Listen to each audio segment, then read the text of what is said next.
I'm Tom from DIY Life Tech, and where I live here in the San Francisco Bay Area, we recently had a giant rainstorm, and I got a lot of flooding happening in my front yard here.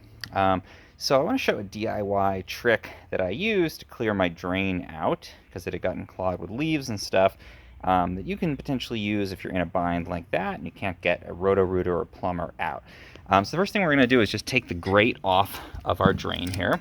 And you can see there's some debris. You can reach in and pull that out. I already did that before, so it's pretty much clear, and you can see the drain pipe down there.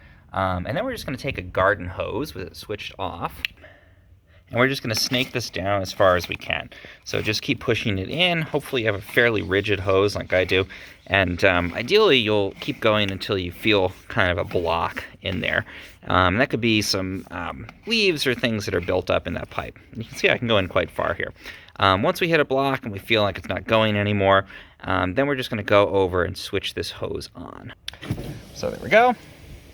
And you can see the water's flowing in there, and ideally the pressure of that down the pipe, if you can get it far enough down there, will actually break up that block and start to clear the drain. And you can, as it's going, push this in even further, and ideally with it flowing, you'll start to be able to push further as it clears that block out.